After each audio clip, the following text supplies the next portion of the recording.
After knee replacement surgery, honestly, we will not ask you to avoid any activity. You can do whatever you want from day one, as per your tolerance, as per your comfort. You can walk, you can climb stairs, you can do perfectly anything and everything you want.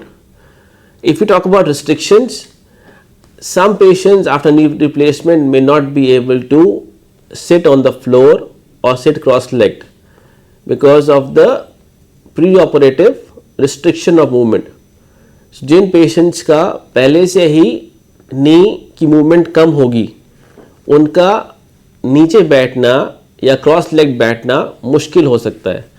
So only those are the relative restrictions that you may have after knee replacement.